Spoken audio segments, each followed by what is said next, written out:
Have you ever noticed how some people can easily be heard at the back of the room, in front of a large audience even, and without a microphone, while other people may struggle to be heard just a few feet away? Perhaps this describes you. Maybe even people in your own household, your partner, are telling you, "Speak up, I can't hear you, I don't understand you."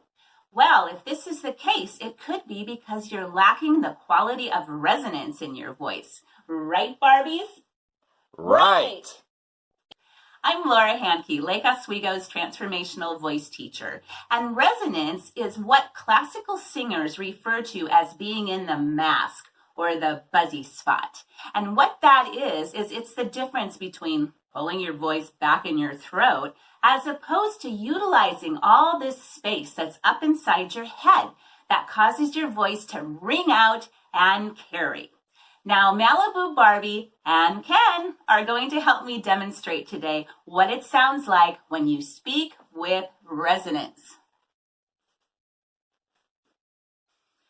This is not resonant. Hi, I'm Barbie and I'm resonant. Hi, I'm Ken, and real men speak with resonance. So that's a demonstration of the quality of resonance. However, the word resonant has more than one meaning now, doesn't it? For example, when you're sharing your message in front of an audience and the audience says, "Oh my gosh, that hit me right there. I really get that. That vibes with me." That means that your message resonated with your audience. See, we actually have an inner voice and an outer voice. And the voice is a mirror. The voice reflects what is going on within the person, and what's going on within the person is also reflected with their voice. And I have a very specific example to demonstrate this concept. It's a vocal student of mine named Sue. Now, Sue called me for a voice lesson when she had become so hoarse she couldn't cheer for her favorite football team anymore, her beloved Oregon Ducks, and that so bummed her out. And she had also been in a car accident, so she had some physical injuries. And she actually came to her voice lesson wheeled in a wheelchair, fresh from a physical therapy appointment.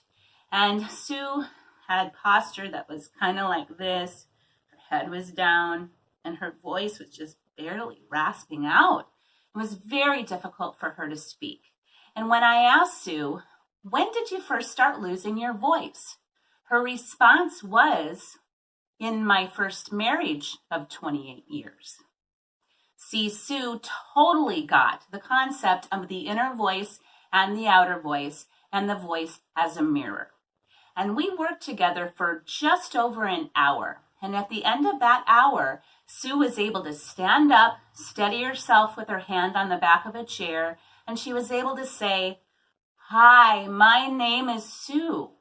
And her voice came out without any hoarseness. And she was able to speak to the back of the room with resonance. And she wrote me when she got home and she said, "That was so empowering. Thank you." See, working with the voice is a consciousness raising process.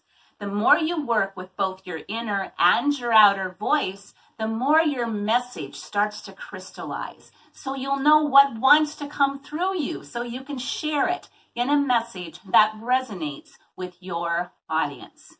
Now, resonance and this concept of the inner and outer voice are only a couple of the topics we will be covering in my new online class, PS, for public speaking, your voice could be better, starting this October.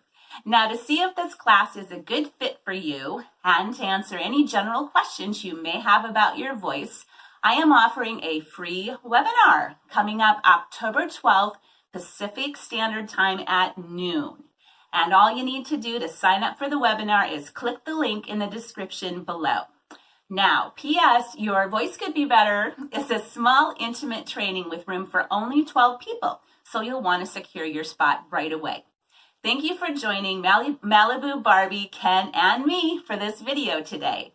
And remember, click the link in the description below to sign up for the free webinar, because the world needs your authentic truth spoken in your authentic voice. Come join me on the journey, and we'll see you soon.